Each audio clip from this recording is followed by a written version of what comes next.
নমস্কার বন্ধুরা, আমার আজকের রেসিপি ছানা পটলের দোলমা। কড়াইতে দিয়ে দিলাম আন্দাজ মতন সাদা তেল।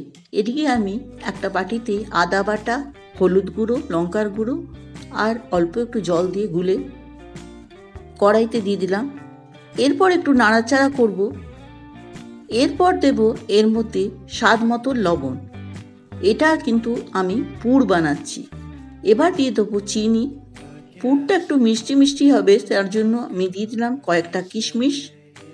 এটা কিন্তু সম্পূর্ণ আমার মায়ের হাতের এই ছানা দিয়ে ছোলার ডালের পটলের দোলমা।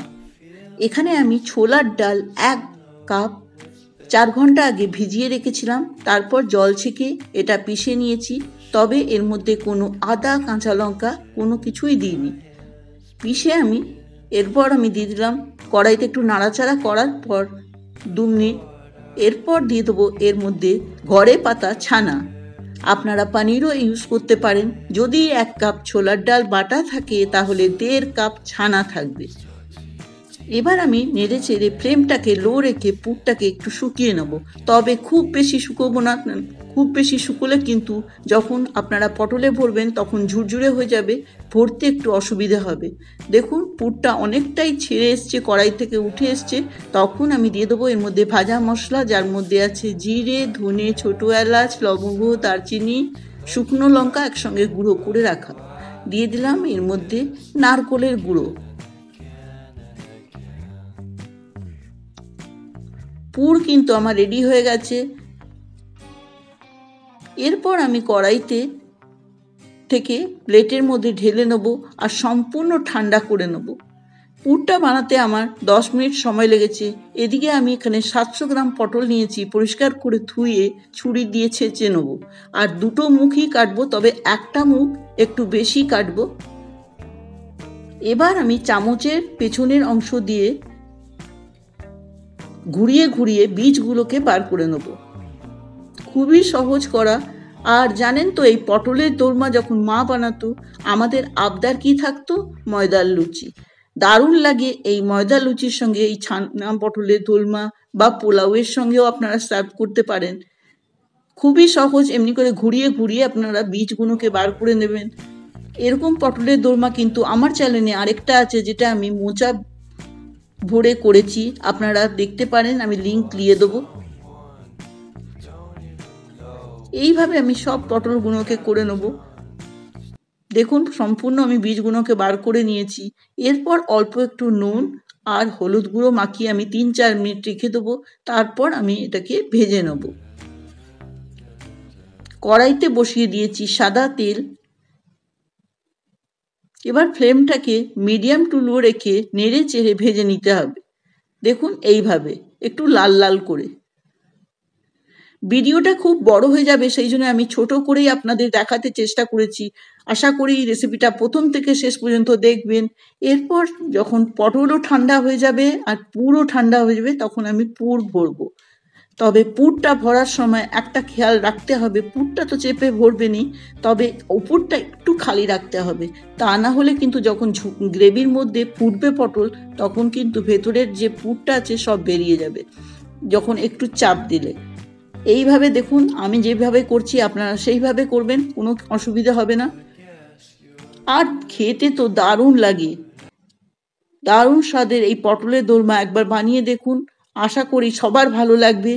আর আপনারা যদি আমার এই চ্যানেল থেকে দেখেন, অবশ্যই একটা লাইক করবেন, কমেন্ট করে জানাবেন কেমন লাগলো রেসিপিটা। এবার আমি গ্রেভি বানাবো, তার জন্য বাটিতে নিয়ে নিলাম আদা বাটা। আর এদিকে আমি হলুদ গুঁড়ো, লঙ্কার গুঁড়ো আর স্বাদ মতো লবণ রেখেছি। একটু জলে গুলে নেবো মশলাটা জলে গুলে নিলে কিন্তু আলাদা স্বাদই হয়। এবার গ্রেভিটা কিন্তু আমি সর্ষের তেল আর ঘিতে বানাবো। আপনারা চাইলে কিন্তু ঘিতেও বানাতে পারেন। আগেকার দিনে তো ঘিতেই রান্না হতো, কিন্তু আমি সর্ষের তেল আর ঘিতে গ্রেভিটা বানাবো। তেলটা যখন সম্পূর্ণ গরম হয়ে যাবে, তার মধ্যে এরপর দেবো এর মধ্যে ফোড়ন। তার জন্য আমি এখানে ছোটো এলাচ আর দারচিনি ব্যবহার করেছি।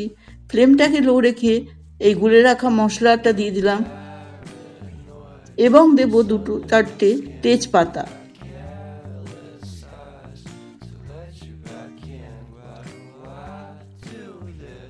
দেখুন তেল বেরিয়ে এসছে, তারপর আমি দিয়ে দেবো এর মধ্যে কাজু মগজ বাটা। এখানে আমি 10-12টা কাজু নিয়েছি, গোটা কাজু, আর নিয়েছি 2 চামচ মগজ। ওটাকে গরম জলে ফুটিয়ে নিয়েছি, গরম জলে ফুটিয়ে ঠান্ডা করে মিক্সিং জারে পিষে নিয়েছি। এইভাবে করলে কিন্তু গ্রেভির টেক্সচারটাই আলাদা হয়। দিয়ে দিলাম এর মধ্যে ফ্যাটানো টক দই 4 চামচ। আপনারা ঠিক এইভাবেই গ্রেভিটা বানাবেন, আমি যেইভাবে বানাচ্ছি, আপনাদের ভালো লাগবে। এবার আমি নেড়ে ভালো করে এটাকে একদম লো ফ্লেমে মশলাটাকে যতক্ষণ না তেল বেরোয় ততক্ষণ কষবো। দিয়ে দিলাম এর মধ্যে নারকোলের গুঁড়ো 2 টেবিল চামচের মতন। দেখুন সম্পূর্ণ তেল বেরিয়ে এসছে। এরপর আমি দিয়ে দেবো এর মধ্যে গুঁড়ো মশলা, যার মধ্যে আছে জিরে, ধনে, ছোট এলাচ, লবঙ্গ, দারচিনি আর শুকনো লঙ্কা শুকনো খোলায় ভেজে গুঁড়ো করা। এবার আমি গরম জল দিয়ে দেবো। আপনারা কিন্তু যতটা গ্রেভি রাখবেন, তবে এটাতে কিন্তু খুব একটা বেশি গ্রেভি হয় না, একটু মাখা মাখা হবে, সেই ভেবেই জলটা দেবেন, খুব একটা বেশি জল দিতে হবে না। দিয়ে দেবো যখন গ্রেভিটা ফুটবে, দিয়ে দেবো এর মধ্যে চিনি। অবশ্যই একটু মিষ্টি মিষ্টি এবং স্বাদ হয় এই নিরামিষ রান্নাতে, একটু মিষ্টি মিষ্টি আমাদের বাঙালির রান্নাতে। গ্রেভিটা ফুটবে তখন আমি দিয়ে দেবো এই পটল, ভরে রাখা পটলগুলো। দেখুন আমার একটা মুখ বন্ধ আছে, আপনারা দেখতে পাচ্ছেন। এবার সব পটলগুলোকে আমি দিয়ে দেবো। তবে খুব একটা ঝোল এটাতে হয় না, এটা পোলাও লুচির সঙ্গে আপনারা সার্ভ করুন, সকলেই প্রশংসা করবে। আর আপনাদের যদি ভালো লাগে প্লিজ একটা কমেন্ট করে জানাবেন। এরপর আমি ঢেকে একদম লো ফ্লেমে 10 মিনিট রাখবো। দেখুন 10 মিনিট পর ফিরে এসেছি। আস্তে আস্তে করে আমি এটাকে একটু ওলট পালট করে দেবো, তবে খুব সাবধানে এটা করতে হবে, তা না হলে বেশি চাপ দিলে কিন্তু পুরটা বেরোবার চান্স আছে। আর দেখুন চারদিক দিয়ে তেল বেরিয়ে এসছে, কত সুন্দর লাগছে দেখতে। এই পুজোর দিনে একবার বানিয়ে দেখুন। আবারও আমি ঢেকে 6-7 মিনিট রাখবো। পটলটা দেখবো সেদ্ধ হয়ে গেছে কিনা। পটল আমার সম্পূর্ণ সেদ্ধ হয়ে গেছে। এরপর আমি গ্যাসটাকে অফ করে স্ট্যান্ডিং টাইম দিলেই আমার হয়ে যাবে এই ছানা পটলের দোলমা। আশা করি আজকের রেসিপিটা ভালো লেগেছে। আবারও কোনো নতুন রান্না নিয়ে আপনাদের সঙ্গে দেখা হবে। আমার রেসিপিটা দেখার জন্য ধন্যবাদ।